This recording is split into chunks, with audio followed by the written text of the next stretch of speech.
Buenas tardes con todos.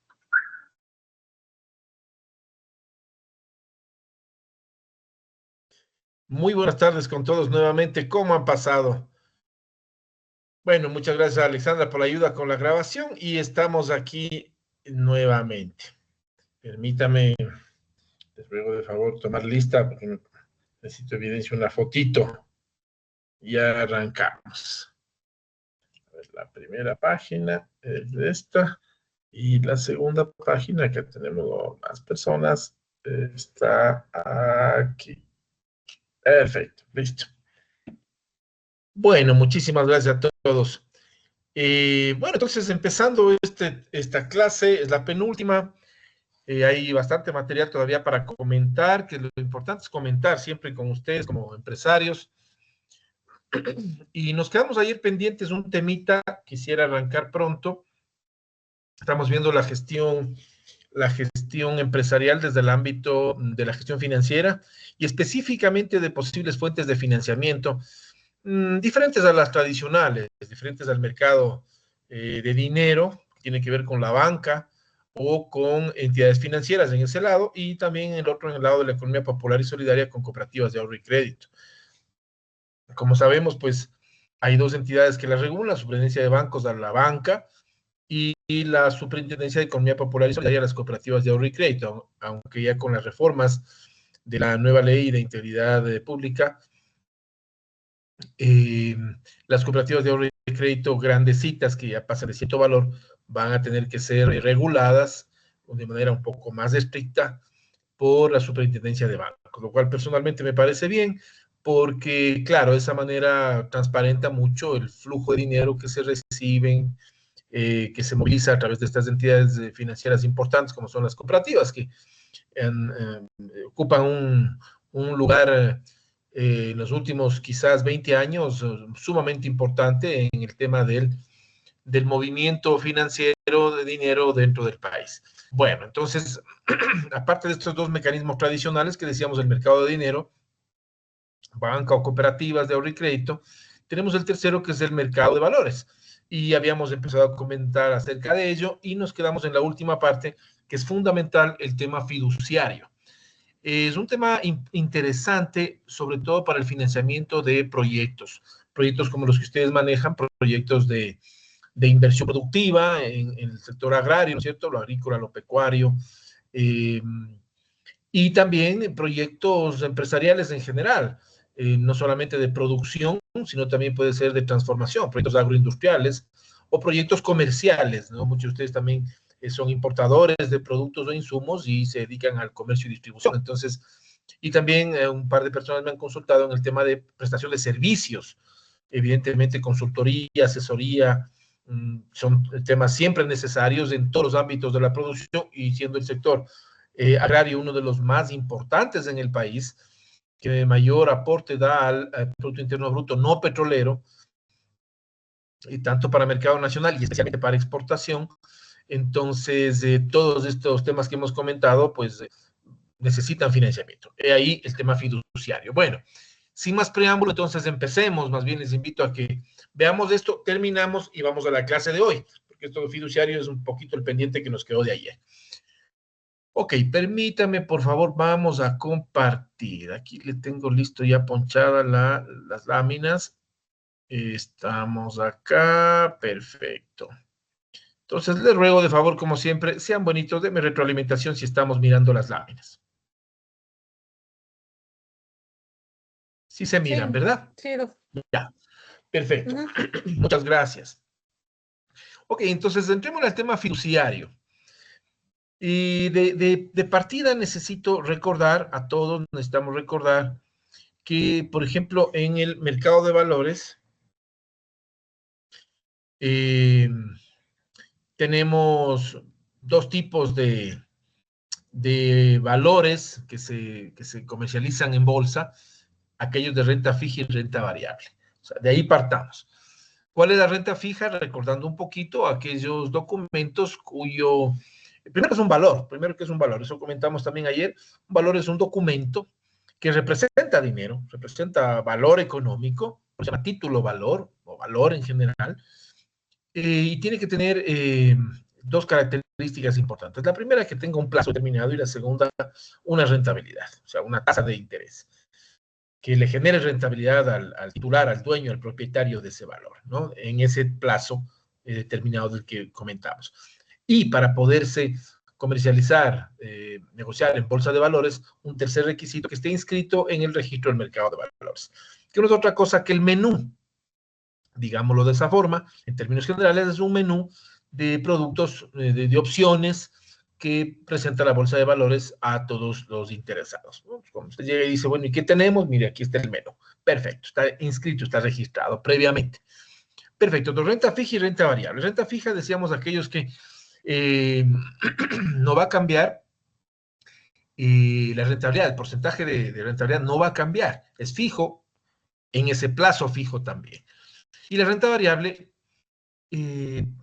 ahí sí puede haber cambios en un plazo también determinado, pero puede haber cambios de porcentaje de rentabilidad, es variable. Por esta razón, obviamente, y dado el riesgo que la renta variable puede un día ganar, otro día perder, digamos, entonces, dado ese riesgo, el porcentaje de rentabilidad en renta variable, en títulos de renta variable, siempre va a ser más alto. Mientras que en renta fija, como es algo más seguro, más tranquilo, predecible, entonces el porcentaje de rentabilidad por lo general es siempre más bajo que los anteriores. Ok, con ese recordatorio, y decíamos renta fija, por ejemplo, títulos de valores como letras de cambio, pagarés, documentos normales que utilizan en el comercio.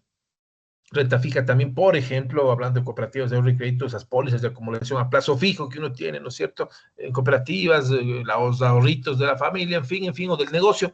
Bueno, eso es fijo, ejemplo. Mi renta variable y renta variable, documentos del más clásico ejemplo, las acciones de las sociedades anónimas o las que funcionan como sociedad anónima, que pueden ser las compañías holding, compañías de economía mixta, etcétera.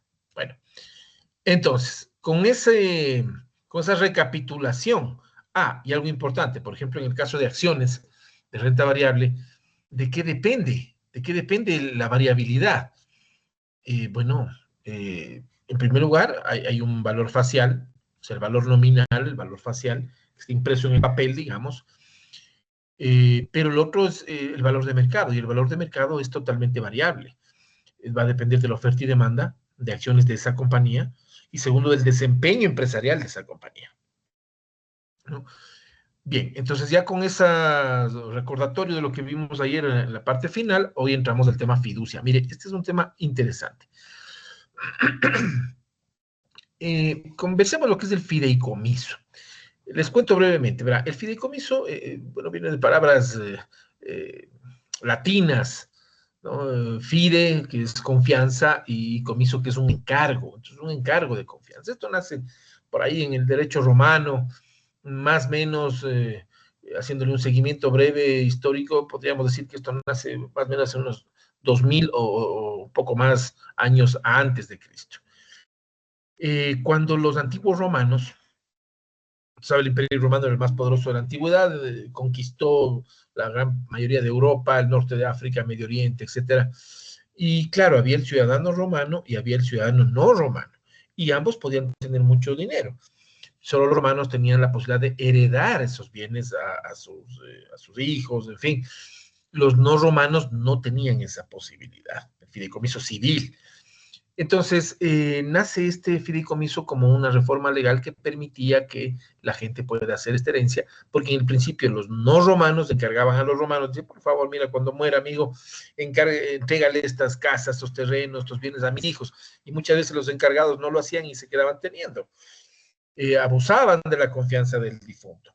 Bueno, con esa reforma que se hizo para que los encargados cumplan el encargo, esa reforma legal, viene hasta nuestros días el fideicomiso civil y sigue vigente en nuestro Código Civil, por ejemplo. Pero cogemos esta figura y se la transforma a nivel mundial en el fideicomiso mercantil, o sea, para negocios.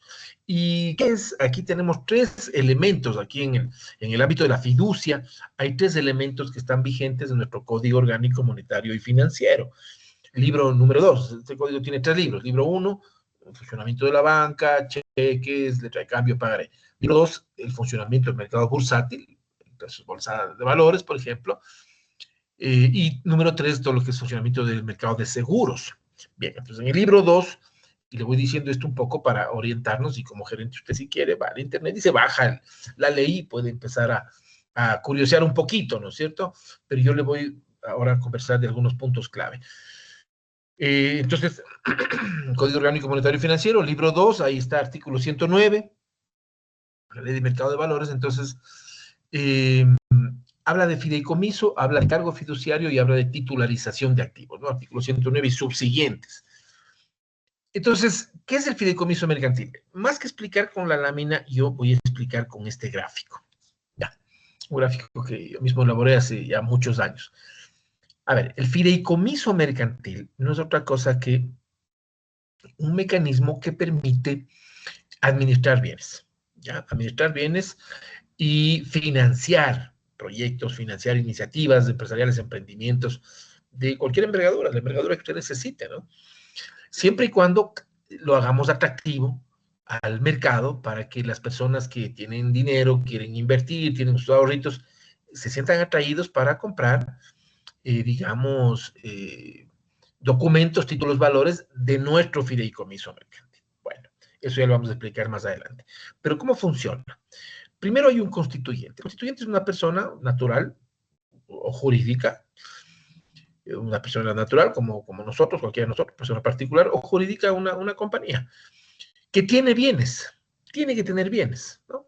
Si no, tendría sentido armar un fideicomiso mercantil. Entonces, con los bienes, ¿qué es lo que hacemos? Si usted necesita, vamos a poner el ejemplo, que alguien le administre, usted necesita viajar, salir del país, dedicarse a otra cosa, y alguien que le dé viendo los negocios, puede armar, transferir estos bienes, como ven ese cuadro, ese rectángulo azulito con letras blancas a la izquierda, dice transferencia de la propiedad de los bienes. Lo que usted quiera, haciendas, fábricas, casas renteras, bueno, lo que usted quiera tener de bienes, ¿le transfiere a quién? A una empresa administradora de fondos y fideicomisos, que aquí en Ecuador tenemos bastantes. Esta empresa con esos bienes hace un contrato usted con esta empresa, un contrato de fideicomiso mercantil, y le dice, bien, te voy a dar un encargo de confianza, dame administrando mis bienes, con la condición de que después ya vamos a ver qué hacemos. Primera opción, o me restituyes a mí mismo, por eso ustedes ven que el constituyente y el fideicomiso tienen una doble vía de ida y vuelta. Me devuelves a mí mismo los bienes o los frutos de los bienes. O sea, por ejemplo, la casa rentera, los arriendos, ¿no? O si es un negocio, pues la rentabilidad, las ganancias, los frutos, ¿ya? Jurídicamente hablando. Y el bien propiamente. Entonces, bienes y frutos, o me devuelves a mí mismo después de cierto tiempo, o le das a una tercera persona llamada beneficiario. O una parte a mí y una tercera persona al beneficiario. O sea, a mí como constituyente o al beneficiario, ¿no? O todo al beneficiario, bueno, etcétera, etcétera. Todo depende de lo que usted ponga en ese contrato. Entonces, no es que le pasa la transferencia de los bienes para siempre, no, es temporal. Es temporal y mientras se cumplan las condiciones que usted ha puesto en el contrato. Con esos bienes, para evitar que la administradora de fondos vaya a abusar, mezclando sus bienes, los de ellos con los suyos, y se confundan y se mezclen y haya un mal manejo, para eso la ley dice, un momentito, vamos a constituir con los bienes del señor, del constituyente, vamos a formar una empresa, una persona jurídica, ahí en el rectángulo rojo. Entonces se llama un fideicomiso, vamos a poner el fideicomiso XYZ, el nombre que usted quiera poner, es el suyo. Se forma con los bienes que usted ha transferido temporalmente. Entonces es un patrimonio autónomo, es una empresa jurídica autónoma. Se contrata a un representante legal que administre, un gerente, etcétera.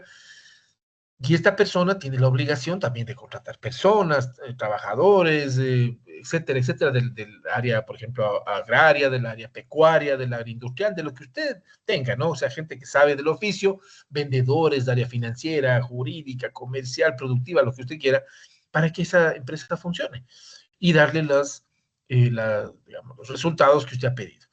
Por este servicio, la administradora de fondos fideicomisos cobra su comisión, como es normal, ¿no? Su servicio. Perfecto. Entonces, este es el famoso fideicomiso mercantil. Característica, transferencia de bienes, y con esos bienes se forma una persona jurídica independiente, tanto del administrador de fondos como del propio constituyente, ¿ya? Bueno, es la primera opción. La segunda opción, el encargo fiduciario, artículo 114. ¿Qué es el encargo fiduciario?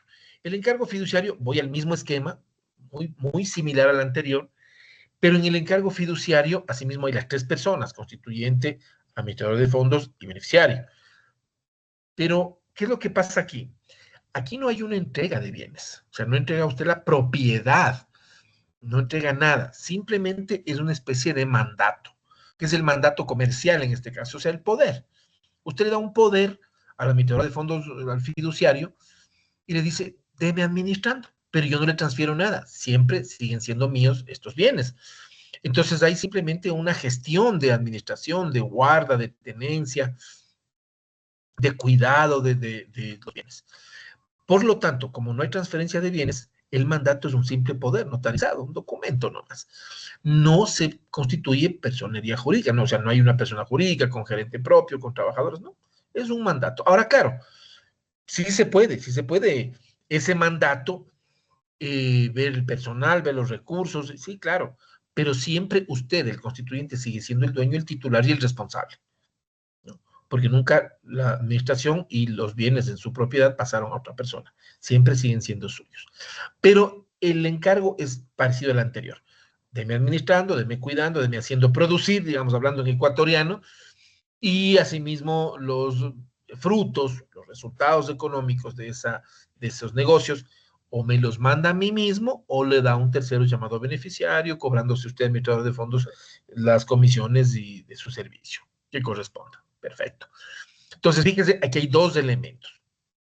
Y el tercero, antes de entrar al tercero, hago una pausa si hay preguntas o inquietudes, porque el tercero es un poquito más complejo. Entonces voy a dejar de compartir y pregunto si hasta aquí alguna situación que no entendimos bien, o, puedo repetir con mucho gusto.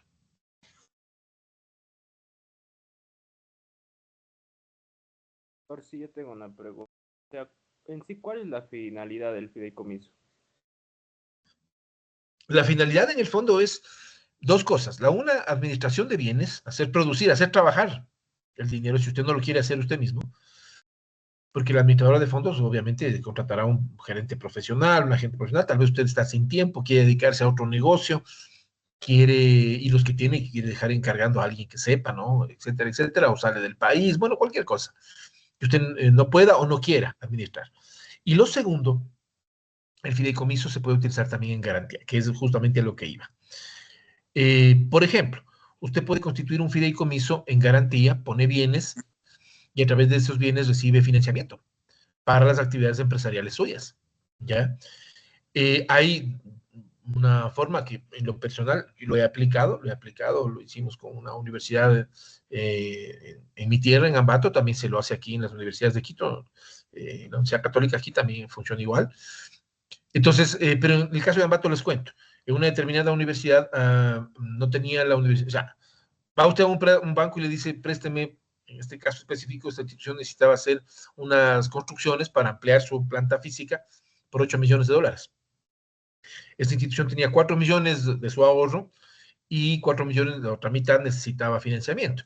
Entonces, toda entidad financiera le decía, bueno, deme una hipoteca, fírmeme una hipoteca por el terreno donde va a construir el edificio y yo como banco pues me siento garantizado con esa hipoteca. Usted sabe que cuando hay un bien hipotecado grabado, si usted no paga, pues el banco no tiene ningún problema porque dice, bueno, este terrenito con la construcción adherida es mío, ¿ya? Y si no lo usa, lo revende y recupera su plata. En este caso, esta institución le hicimos una asesoría, no había la posibilidad de hipotecar, había un problema porque esta institución no tenía en su propiedad el terreno dado en comodato, y el comodato es un préstamo sin arriendo. ¿Ya? Entonces el terreno es propiedad de otra institución que le prestó hace casi 40 años, le dijo, ten, usa, cuídalo, y no te cobra arriendo. Es un contrato sin tiempo indefinido, o sea, sin tiempo definido, es ilimitado el tiempo. ¿Ya? Entonces, no tenía la posibilidad de hipotecar. ¿Y qué banco le iba a dar 4 millones sin garantía hipotecaria? Se armó el fideicomiso y se le dijo al banco, ok, vamos a hacer lo siguiente, banco. Vamos a constituir el fideicomiso con los flujos financieros, porque esta universidad tiene flujos de caja, o sea, cada semestre, que es lo que cobra matrículas a sus estudiantes, una universidad privada, 2 veces al año tiene un flujo de caja bastante importante. Y en el resto del año, flujos marginales, ¿no? Dinerito marginal, poquito a poquito que entra en el resto de meses. Pero 2 veces al año, matrículas donde tiene un buen ingreso. Entonces, vamos a poner en el fideicomiso bienes. Y no se olvide que el dinero es un bien, ¿no? Activo corriente. Entonces, se le puso el dinero en garantía y se hizo lo que se llama un swap. O sea, flujo de caja de la universidad que iba al banco y flujo de caja que venía del banco a la universidad. La universidad garantizaba con esa plata la plata que venía del banco. Activo corriente que garantiza activo corriente. ¿Ya? Y con eso el banco le desembolsó los 4 millones que necesitaba, se construyeron los edificios, la universidad creció, tuvo más ingresos y a su vez para pagar más rápido o para crecer y hacer otras inversiones, etcétera, etcétera, sin tener que hipotecar sus bienes de activos fijos, porque por esta cuestión del comodato que les conté, no había la posibilidad jurídica. Pero prácticamente grabó, o sea, puso en garantía los flujos de caja. Conclusión, respondiendo a la excelente pregunta que usted me hizo. ¿Para qué sirve? Para 2 cosas. La una, como digo, administración y la otra, financiamiento de proyectos. ¿Ya? Puede ser con flujos de caja, con activos fijos, maquinaria, o sea, maquinaria, vehículos son prenda, ¿no? Lo que es bienes raíces es hipoteca, como dice la ley. Ese es un poco el fondo de lo que se puede usar, el fideicomiso mercantil. El encargo fiduciario, y ya le doy paso a mi estimado Vladimir, solamente termino esta idea. El encargo fiduciario es un mandato puro y simple, o sea, un poder que usted da para que le den administrando. Pero el fideicomiso sí es más profundo, porque usted traspasa temporalmente propiedad. Bienvenido, Vladimir. Si no estoy mal, Doc, el fideicomiso es la institución entre la gente que tiene el dinero y la gente que necesita el dinero, como inversión segura. Creo que uno de los fideicomisos más grandes del país es Fideval, y es quien receta valores de las empresas más grandes del país, como lo son Supermaxi, Juan el Jury, KFC, que tienen ya mucha liquidez y necesitan volver a invertir, con constructoras como Schwarzkopf Uribe, por ejemplo, para hacer proyectos inmobiliarios, para hacer proyectos de edificios, de casas, etcétera, etcétera. Entonces, ellos se encargan, como fideicomiso, Fideval se encarga de hacer absolutamente todo, desde la contratación, el pago a la parte constructora, a las partes, y ellos quedan como garantía de que todo el dinero de estas grandes empresas esté seguro en esa inversión. Adicional a eso, yo he invertido en fideicomiso, en Fideval, en la parte inmobiliaria, y es muchísimo más seguro y más versátil que una póliza de acumulación de plazo fijo. Aquí se capitaliza diariamente los intereses y se gana mucho más, y al ser una inversión es mucho más seguro que en una institución financiera, sobre todo con las que existen aquí en el país. Y no me refiero a los grandes bancos, sino más bien a un sinnúmero de instituciones bancarias tipo cooperativas que no son tan seguras como para tener una inversión. Sí, efectivamente, mi estimado Vladimir, gracias desde luego su experiencia, su aporte.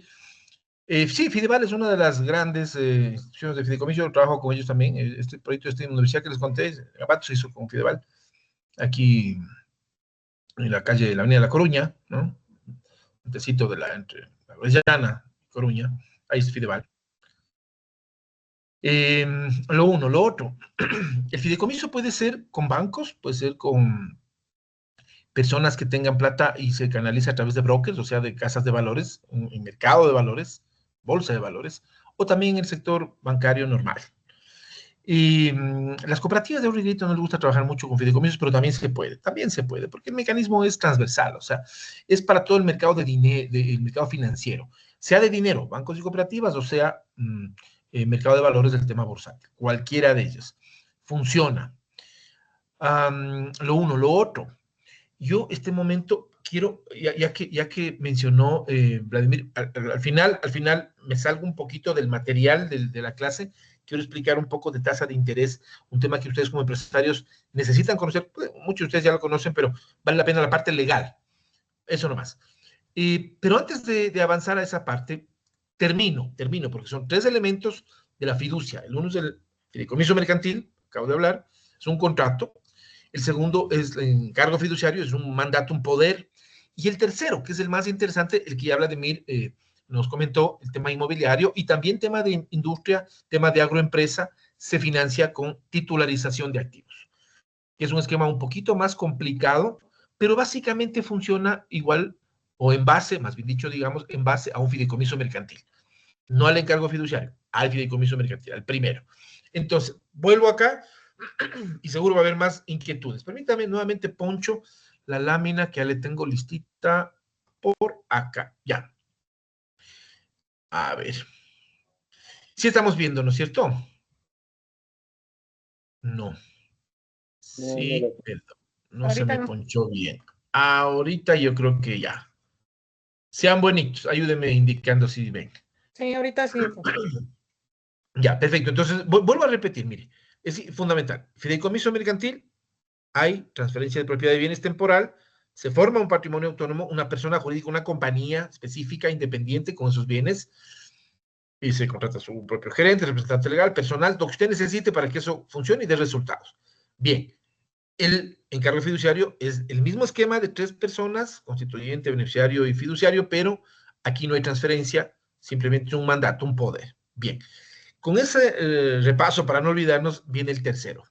Esta es la titularización de activos. Voy a achicarle un poquito la lámina porque ya, bueno, ahí como que le vamos a ver un poquito mejor. Ya, titularización de activos. ¿Qué hacemos acá? Fíjese, acá tenemos otros nombres, pero básicamente es igual. El originador que está en la parte superior izquierda, ¿ya? ¿Quién es el originador? Alguien que necesita hacer un proyecto. Digamos, un empresario que necesita financiar un proyecto, una iniciativa, un emprendimiento, ¿no? Puede ser construcción, como ya lo mencionó Vladimir, muy acertado, o puede ser alguien de ustedes de una empresa agrícola, pecuaria, industrial, comercial, servicios, etcétera. Usted tiene el proyecto, pero necesita plata, ¿ya? Tal vez no tiene todo, tiene una parte, o bueno, también todo, no hay ningún problema. ¿Qué es lo primero que dice la ley aquí en Ecuador, nuestra ley de mercado de valores? Primero hay que acudir a una calificadora de riesgos. Una empresa calificadora de riesgos, hay varias aquí en el Ecuador, para que le analicen el proyecto y nos den una calificación de riesgo, especialmente en lo que tiene que ver con las capacidades del proyecto para cubrir obligaciones. ¿Qué obligaciones? Las que el proyecto va a adquirir con los inversionistas, con la gente que tiene ahorro, sean personas particulares o sean corporaciones, como ya se ha mencionado, ¿no? Inversionistas en general. Entonces, la calificación de riesgos, claro, es un análisis de presente y sobre todo de los flujos financieros futuros capaces de generarse en el proyecto. El mercado, las condiciones de oferta y demanda, las condiciones políticas, sociales, económicas de país que inciden directamente en los resultados de mercado y sobre todo si hay flujos de venta futuros, si habrá estabilidad económica, política y social para que esos flujos también sean estables, etcétera, etcétera. Bueno, entonces, esa calificación de riesgo le da a usted un informe que le dice, más o menos como las entidades financieras, ¿no? Que sé yo, triple A, doble A, ¿no? Si, por ejemplo, le ponemos A más, doble A más, eso significa que está creciendo, hay una tendencia creciente, A menos, doble A menos, triple A menos, significa que está en decrecimiento futuro. Un poco es digamos, la nomenclatura, ¿ya? Claro, si me da una calificación B o C, ya es medio complicado, ¿no? Entonces, habrá que intentar, en base a las fortalezas del proyecto, ¿quién presenta el proyecto? Usted. ¿Quién hizo el proyecto? Usted, con su equipo técnico, etcétera, ¿no? O sea, usted tiene que tener el proyecto. La idea. De pronto, cojamos el ejemplo que daba Vladimir, vamos a suponer, sí, hay varias constructoras aquí en la ciudad y en el país en general. Pongamos el ejemplo que se habla, por ejemplo, Uribe Suarkov, ¿ya? Una de las constructoras más conocidas acá. Supongamos, constructora X tiene un terreno, ya, pero no tiene la plata para construir. O usted tiene, como dueño de un tema agrícola, tiene el terreno igualmente, pero no tiene la plata para montar ahí una planta procesadora de frutas, de hortalizas, de cárnicos, leche, no sé, lácteos, bueno.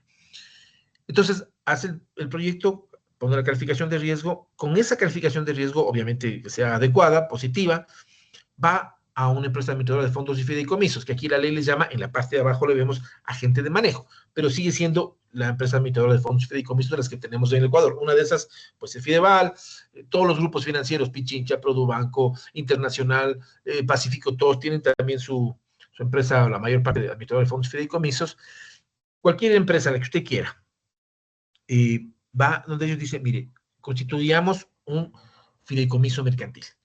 Hace un contrato, da las indicaciones, tal como hablamos, ¿se acuerda? Le transfiere temporalmente los bienes y el proyecto, se constituye el fideicomiso, ¿y qué es lo que se hace?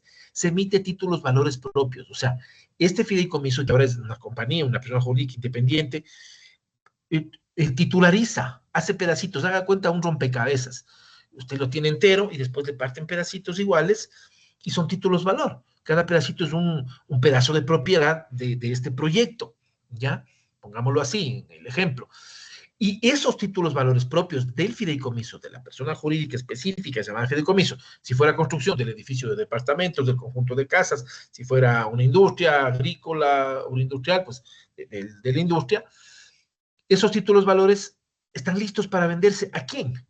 A quienes estén interesados en comprar, que tengan la plata. Entonces ahí vemos al otro lado de la lámina, en el lado derecho, tenemos los inversionistas, ¿ya? Los inversionistas que andan buscando dónde invertir, sean, como dije, personas naturales, particulares o compañías también, grupos empresariales, nacionales o extranjeros. ¿Y con quién conectan ellos? Con las casas de valores, los brokers. ¿Y su fideicomiso también con quién conecta? Con las casas de valores. Y todas ellas a su vez, se conectan a través de la bolsa de valores, que es como un hub, que conecta a todas ellas y les dice, vea, tengo mi menú, vea, tengo este menú, este fideicomiso número 1 de construcción en Quito, el fideicomiso número 2, construcción en Guayaquil, fideicomiso número 3, vea, construcción de departamentos de turismo en la playa, en Manta, de fideicomiso 4, una industria láctea en no sé dónde, fideicomiso 5, una hacienda que quiere sembrar y producir no sé qué productos de exportación en Santo Domingo, en Los Ríos, en Manaví, etcétera. En fin, o sea, le dan opciones. Y más atractivos, obviamente, los inversionistas van a coger el que más les vea más atractivo, no solo en rentabilidad, sino también en seguridad, y de acuerdo a eso se van comprando los títulos valores. Entonces, esta titularización permite que los flujos de los inversionistas vayan al proyecto, se haga la empresa, y a su vez se quedan con documentos de respaldo, con títulos valores.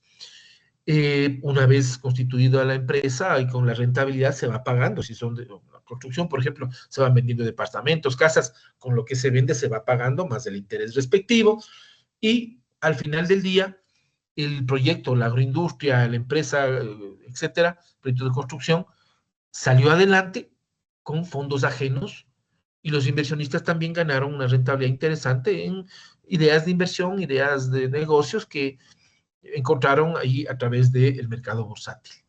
Y después vamos a otro proyecto y después a otro y así. Por ejemplo, las grandes constructoras en nuestro país y fuera del país también construyen así. Construyen con la mayor parte de los recursos viene de inversionistas, no es que lo tienen, vienen de afuera, ¿no? Digamos, no fuera del país, sino, quiero decir, de fuera de la empresa, ¿no? Bueno, este es el tema de titularización de activos. Ahora, ¿qué activos son susceptibles de titularizar? Esto sí es importante. ¿Qué nos dice nuestra ley de mercado de valores? Fíjese, se podrá desarrollar procesos de titularización, ¿no? A partir de activos que existan al momento actual o que se espera que existan, por ejemplo, flujos de dinero futuros que se espera en 1 año, en 2 años, en 3 años, se espera que existan, que conlleven la expectativa de generar, lo que ya dije, generar flujos futuros determinables, algo que pueda ser cuantificable, sea de fondos, sea de derechos de contenido económico, ¿no? Mercado, por ejemplo, respecto a los cuales el titular pueda disponer libremente. O sea, el fideicomiso en este caso es dueño de esos bienes y puede disponer libremente. No podrá pesar sobre tales activos ninguna clase de gravámenes, obviamente, porque esto limita el dominio, no hay transferencia de dominio porque está grabado y sin eso no se puede hacer nada. ¿Ya? Entonces, mire, abajito dice, los activos susceptibles de titularización son valores representativos de deuda pública, valores inscritos en el registro de mercado de valores, como por ejemplo las acciones de las compañías, cartera de crédito, ¿ya? Cuando hacemos, por ejemplo, factoring, letras de cambio, pagaré, cheques, también. Otra, activos y proyectos inmobiliarios, justo lo que está ahí para inmobiliarias, constructoras, mutualistas, cooperativas de vivienda. Y también activos o proyectos susceptibles de generar flujos futuros determinables con base en estadísticas de los últimos 3 años o en proyecciones de por lo menos 3 años consecutivos, según corresponda, y yo le he puesto para proyectos de inversión. Cualquier proyecto que ustedes en el ámbito agrario necesiten, el proyecto potencialmente puede ser financiado mediante el esquema de titularización de activos. Bien, ahora, yo me detengo un ratito acá, voy a salir de aquí, y aunque no es material del tema, pero les pido de favor, denme 2 minutos y le poncho 2 láminas más para hablar del tema de intereses, porque en la parte jurídica es fundamental que ustedes como gerentes tomen en cuenta 2 cositas extras que les quiero compartir. Denme un segundito y le tengo ponchado lo que está en otra carpeta acá. Y ya le tengo ponchado. Véngase acá.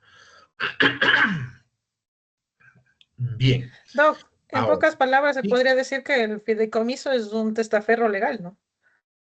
Para que no haya los No, testaferros. no le pondría yo en esos términos, mi querida Alessandra. No le pondría en esos términos. Porque ¿quién es un testaferro? ¿Qué dice la ley? Un testaferro es quien administra o presta el nombre para administrar negocios ajenos. Ya. Ujú. Acá no se olvide que el fideicomiso recibe bienes que son de él, porque le transfirieron y son propios, por eso tiene su gerente, su personalidad jurídica, es una compañía. Entonces administra bienes propios, no ajenos, que en el fondo sabemos que sí, porque la transferencia es temporal, pero no hay, o sea, no es una empresa de papel que está queriendo camuflar o desviar la atención de autoridades. No, acá es totalmente por encima de la mesa. En el testaferrismo es por debajo. Hay empresas de papel, y bueno, es otro tema que vamos a conversar a continuación, el tema societario.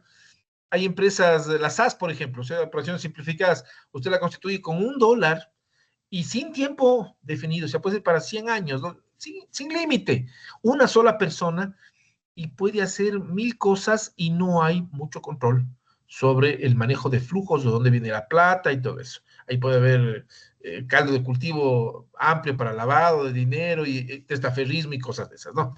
Acá no, acá el fideicomiso como compañía está regulado por la Superintendencia de Compañías y regulado por el SRI y regulado, bueno, por todo eso, ¿no? WAF, en fin. Entonces, digamos, yo no lo pondría en ese término, porque maneja sobre todo bienes propios, ¿no? Por ahí. Y como dijo, 2000 años atrás ya los romanos inventaron esto y funciona bien. Espérense un cachito, le tengo ya acá lo que les quiero mostrar. Tengo acá lo que les quiero mostrar. Aquí está, ¿dónde está? ¿Dónde está? ¿Dónde está? Se me corrió la lámina. Aquí está, ya, vean. Aquí tenemos. Bueno, a ver, este material lo voy a sumar a la clase nuestra. No lo había considerado, pero porque no nos pide mucho el silos, pero yo lo voy a poner, porque es un tema que puede ser de interés de ustedes como empresarios. Le pido, me regale su atención, ahorita vamos a compartir, ya. Es un tema, adelanto, es un tema que ya ustedes lo conocen, no es nuevo, tasas de interés.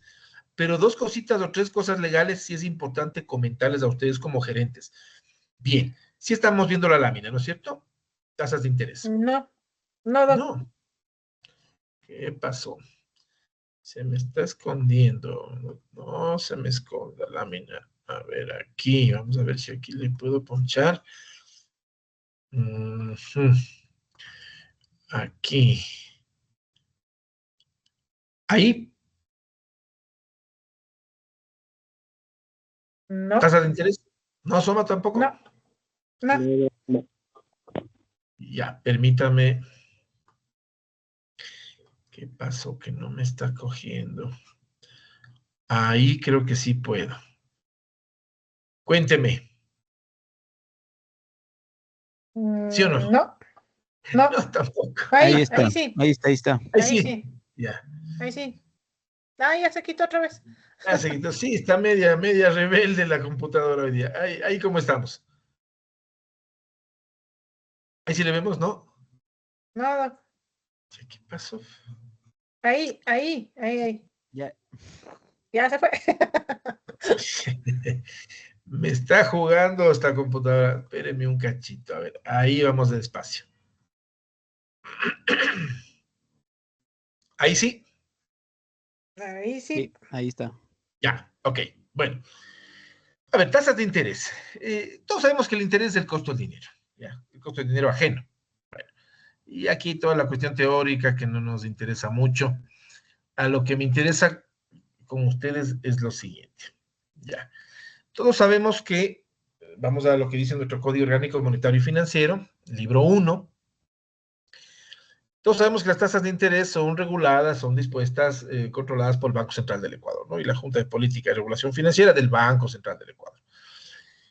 ¿Y qué es lo que hay? Hay tasas referenciales, activas y pasivas. Sabemos que la tasa activa, todos sabemos que es la tasa que tenemos que pagar cuando hacemos un préstamo, digamos, y la tasa pasiva es la que nos pagan en ahorros de inversiones, ya.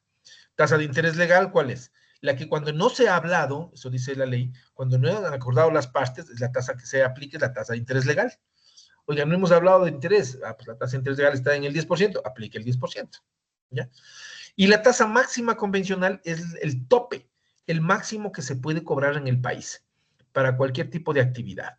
Al momento en el país, para este mes de julio, estamos en el 11.85%, 10.85%, perdón, ¿no? Cerca del 11%. Y respecto a la tasa de mora, o sea, aquella que se cobra como castigo, como sanción por haber incumplido, digamos, de pagar en un plazo determinado, la tasa de mora, según en Ecuador la ley, es 10% más. Sobre la tasa que se ha pactado, se multiplica por 1.1, o sea, el 10% más. Es la tasa de mora, la tasa máxima de mora que se puede cobrar legalmente en Ecuador. Ya. Estos temas eran, muchos seguro los conocen todos, pero valía la pena hacer este comentario. Ya. ¿Qué más? ¿Qué más? Aquí viene otro asunto. Aquí entra ya la Ley Orgánica de Defensa del Consumidor, ya, totalmente vigente. En otro país se prohíbe el cobro de intereses sobre intereses. ¿Ya? Se prohíbe cobrar interés sobre interés. ¿Ya? Porque se considera una práctica abusiva de mercado. Y ya voy a explicar por qué. Y salgámonos de acá. Y aquí tenemos, mire. Esta es la tasa de interés simple. ¿Ya? La tasa de interés simple. Todos sabemos cómo es la tasa de interés simple. Recordemos que en nuestro país hay dos tasas de interés simple. La tasa de interés simple ordinaria, bancaria o comercial. Es la misma, son diversos nombres nada más, que es la usualmente aplicada, aquella que calcula 30 días cada mes, 360 días al año. Y la tasa de interés simple exacto, que calcula exacto, o sea, 365 días al año o 366 en años bisiestos. Y si usted se fija en la fórmula de aquí en el medio, interés igual al capital por la tasa por el tiempo, y el monto es igual al capital más el interés, o sea, todos ya sabemos. Pero aquí se cobra la tasa simple ordinaria, comercial o bancaria. Bueno, esa es la usualmente aplicada en el Ecuador. Toda transacción, esta es la tasa que tiene que aplicar. Tanto activa como pasiva. O sea, para pagar ahorros de inversiones, pasiva y activa para cobrar préstamos. Bueno, pero también hay esta otra tasa, que es la tasa de interés compuesta. Y la tasa de interés compuesta es aquella que hace que el interés se capitalice cada cierto periodo de tiempo. Entonces el interés se suma al capital y por lo tanto cada vez el capital es más grande. Entonces, y ahí está la fórmula, ¿no? Monto igual al capital por 1 más i elevado a la n. N son los periodos de frecuencia, se convierte el interés en capital. Bueno, pausa aquí. ¿Por qué menciono todo esto? Para regresar acá. Miren, en nuestro país, vuelvo a la Ley Orgánica de Defensa del Consumidor, y también lo dice la Constitución y también lo dice el Código Orgánico Monetario y Financiero. En nuestro país están prohibidas dos cosas en el ámbito de los intereses. Está prohibido, voy a dejar de compartir, está prohibido la usura, está prohibido el anatocismo. ¿Ya? ¿Qué es la usura? ¿Alguien sabe, por favor? ¿Qué es la usura? El cobro de intereses desmedidos. Muy bien, mi querido Vladimir. Muchas gracias, como siempre. Sí, bueno, está bien la idea suya, pero ahí yo le modifico un poquito. Claro, está bien lo desmedido, el abuso, digamos, ¿no? Pero la ley dice que es usura más simple inclusive. Cobrar tasas de interés por encima de las máximas que pone el Banco Central. Eso es usura. O sea, si el Banco Central me dice, máximo usted puede cobrar la tasa máxima convencional 11, y yo le cobro el 11,5, estoy haciendo usura. ¿no? Entonces, cobrar por encima de las tasas máximas que pone la autoridad, en este caso el Banco Central. Y la usura, como delito, está tipificada en el Código Orgánico Integral Penal, en el COIP, y por lo tanto, como está tipificada, ¿qué significa tipificado? Está en el texto de la ley, ¿ya? Como está tipificado, recogido en el papel, puede ser perseguido por la justicia. Bien, pero ¿qué pasa con el segundo delito? Y ahí viene el anatocismo, un nombre medio raro ahí, una palabra media extraña, palabras latinas del derecho romano. ¿Qué es el anatocismo? Es precisamente, pero ojo lo que le voy a decir, el anatocismo es el cobrar la tasa de interés compuesto, o sea, interés sobre interés. Ya. Aquí viene una pequeña explicación. El anatocismo está prohibido porque lo dice la Constitución, lo dice el Código Orgánico Monetario y Financiero, la Ley de Defensa del Consumidor. Está prohibido cobrar interés sobre interés. Es decir, me prohíben utilizar la tasa de interés compuesto en operaciones activas, donde yo tengo que cobrar interés a los préstamos que he hecho. Pero la ley no dice nada en operaciones pasivas, donde yo puedo pagar interés por ahorros o inversiones. Y en el derecho privado hay un principio general del derecho que dice que lo que no está prohibido, entiéndase permitido. Entonces, como la ley expresamente no prohíbe pagar interés mediante el uso de tasa de interés compuesto, entiéndase permitido. Por eso es que muchas empresas de inversión, fideicomisos, ahí voy a lo que mencionaba Vladimir, y le agradezco mucho ese comentario porque nos permite hacer toda esta aclaración, en pólizas de inversión, en todo, usted debe ver que muchas entidades financieras le dicen, le pagamos interés sobre interés, o sea, tasa de interés compuesto, porque no está prohibido pagar a interés compuesto, lo que está prohibido es cobrar. Cobrar se llama anatocismo, ¿ya? Y aquí hay otro asunto, detalle importante, importantísimo. Lamentablemente, aunque está en la Constitución, en el Código Orgánico Monetario y Financiero y en la Ley de Defensa del Consumidor, el anatocismo, a diferencia de la usura, el anatocismo lamentablemente no está tipificado, no está recogido en el texto del COIP, del Código Orgánico Integral Penal. Por lo tanto, no se puede perseguir ese delito. Los delitos de anatocismo, o sea, cobrar interés sobre interés, quedan en la impunidad. Claro, si es que vemos una entidad financiera que está haciendo eso, la Superintendencia de Bancos, la Superintendencia de Economía Popular y Solidaria, la Superintendencia de Compañías, obviamente van otras sanciones ya administrativas, ¿no? Incluso puede llegar hasta la disolución de esa entidad jurídica. Pero sanción a sus administradores, o no hay mayor porque no se puede penalmente privar de libertad a alguien que haya hecho esto, van sanciones administrativas o económicas. O sea, lamentablemente nuestras leyes a veces están desconectadas unas de otras, ¿no? Bueno, cosas del país. Entonces, usura está prohibido y puede ser perseguida. Anatocismo prohibido, pero no puede ser perseguido. Detallitos legales que es importante que ustedes como empresarios lo conozcan. ¿Alguna pregunta? Y cerramos el tema y volvemos a lo nuestro. Sí, Doc, pero en este caso, las instituciones financieras o el mismo SRI o cualquier otra clase de institución, no es que nos cobran al usuario, nos cobran interés por mora, sino que nos aplican multas y las definen como gastos de abogado, gastos de comunicación, gastos de esto, y las multas, si las transformamos a una posible relación con el capital vencido, alcanzan unos porcentajes altísimos. Entonces, si yo dejo de pagar una letra de $100, tal vez el interés por mora de esa letra sea unos $5 o $6, pero la multa por pasarme 2 o 3 días son de $25, de $30. En las multas de tránsito pasa exactamente lo mismo, no es que nos cobran intereses, pero si no se paga después de 30 días, se paga el doble de la multa. En el impuesto a la renta son un montón de multas que si hoy se está debiendo $200, después de 3 meses o 6 meses se termina debiendo $2,500. No son intereses por mora, pero son multas y lo camuflan de esa manera. Al final el usuario es el que termina pagando cantidades exorbitantes por este tipo de cosas que no están reguladas. Otra de las cosas que no están reguladas en el sistema financiero es los servicios adicionales que obligan las instituciones financieras a tomar, como por ejemplo un seguro de desgravamen, un seguro de vida, un seguro de salud, que le dicen al usuario, no, tiene que coger eso para acceder al crédito.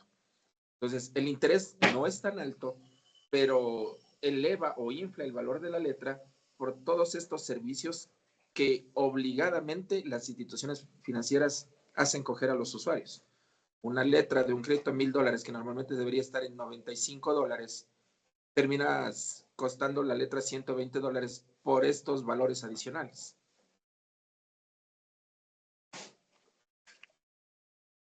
Efectivamente, mi estimado Vladimir, como usted bien dice, sí, pues, o sea, hay el interés de mora, pero además de eso hay la multa, obviamente, ¿no?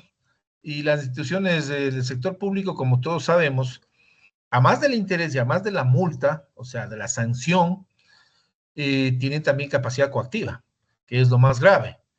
Entonces, la capacidad coactiva es que al Seguro Social, al SRI, etcétera, etcétera, si usted, al municipio, al Consejo Provincial X o Y, si usted no le paga en determinado tiempo y va acumulando, digamos, esos atrasos y sanciones, pues ya era una capacidad coactiva que con coactiva todos sabemos que se le embarga el bien, se vende el bien, un valor irrisorio, se cobra el Estado el capital más los intereses, más las multas, gastos procesales, honorarios de abogado y todo eso, y le dan el vuelto, si es que hay, al dueño del bien. Entonces es lo peor que es la capacidad coactiva, ¿no? Hay que tener mucho, mucho en cuenta eso. Más bien, muchas gracias y muy buena la mención. Ok, bueno, y avanzamos un poquito, entonces, fíjese, retomemos a lo nuestro, terminando el tema de fideicomiso mercantil. Y yo aquí les planteo asimismo unos minutitos que nos podamos pensar, cada grupo de trabajo. Voy a compartir asimismo esto acá. Bien, entonces se mira la lámina, ¿no es cierto? Lo que le pedimos a cada grupo es, no vamos a tener mucho tiempo porque el tiempo está volando, y tal vez unos minutitos, 10 minutitos, ¿qué les parece? Ahora recortémosle a 10. Pensemos, no hay tiempo de elaborar una estrategia de obtención de fondos y definir si se trata de mercado de dinero o mercado de valores, pero sí solamente comenten si tienen algún proyecto, algún tema que podría quizás utilizar estos mecanismos fiduciarios que hemos visto, fideicomiso mercantil, titularización de activos o incluso el encargo fiduciario, que no es que sea malo, quizás es el menos usado, pero es bueno para cuando usted no quiere perder la titularidad, la propiedad, el dominio de sus bienes, sino simplemente encargar que le den administrando o manejando por la razón que usted necesite, ¿no? Entonces, les invito a que nos tomemos unos 10 minutitos para poder comentar en grupos y avanzar al otro tema que tenemos pendiente, el de hoy. Muchas gracias, más bien, avancemos en estos minutitos, por favor.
¿Cómo están, queridos amigos? ¿Cómo han pasado?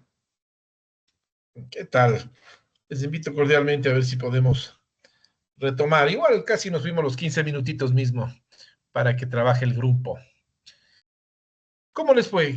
¿Alguien quisiera comentarnos? Por favor, bienvenidos como siempre, comentarios, aportes, ¿cómo les fue en esta posible ideas de financiamiento o no? ¿Cómo buscan ustedes, tal vez a través de los mecanismos o de los mecanismos tradicionales, banca, cooperativas de recrédito, en fin, recursos para proyectos? Cuéntenos, ¿alguien quisiera comentar? Y si no, pues continuamos también, no hay problema, comentamos luego. Bueno, Doc, en nuestro caso, nuestro grupo sí opta por un financiamiento en tema de banca. Obviamente nuestra primera opción, porque sería la compra de maquinaria, de insumos para sellaje del envasado del producto, para pesaje del producto y demás. Entonces, nuestra opción sí sería la primera, la Corporación Financiera Nacional, presentando el proyecto de empresa. Segundo sería el Banco Nacional de Fomento y a la tercera opción sí sería una banca privada, que en este caso nos optamos por el Banco Produbanco, que sería uno de los más factibles. Y obviamente el mercado sería un mercado de dinero, porque no vendríamos ni acciones ni nada, sino tema de pagarés y demás, que es lo que nos están pidiendo en esas entidades financieras.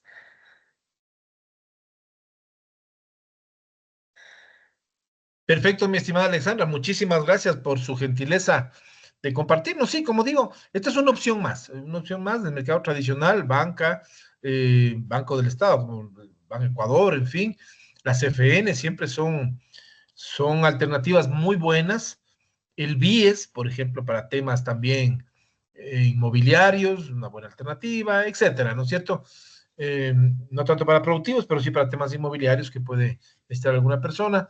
Y estas otras son opciones adicionales. Bueno, no sé si hay alguien más, algún otro comentario, y si no, pues avanzamos con el tema que nos invita a un nuevo tema. Les voy a mostrar, permítame un segundito. Estamos aquí. A ver, ¿dónde estamos? ¿Dónde estamos? Aquí. Permítame.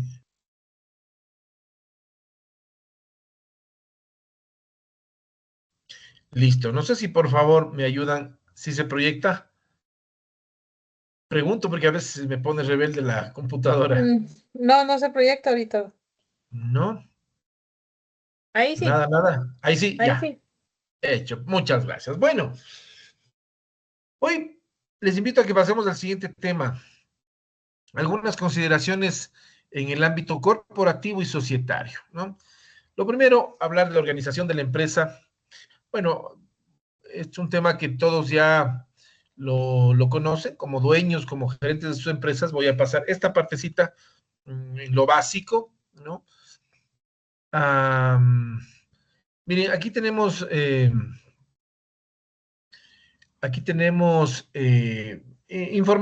información del tipo de figuras que adoptan las empresas en el Ecuador. Normalmente, como todos sabemos, puede ser un negocio, puede tener una empresa como persona natural o también como persona jurídica, ¿no? Un poco bajo un régimen tributario.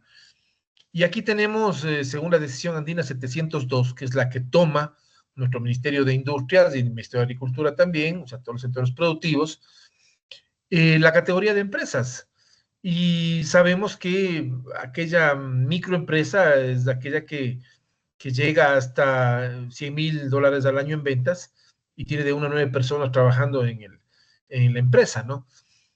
Con una característica, según información del Observatorio de la PYME, de la pequeña y mediana empresa, que también trabaja información de la microempresa, que tiene la Universidad Andina Simón Bolívar aquí en Quito, información a nivel nacional.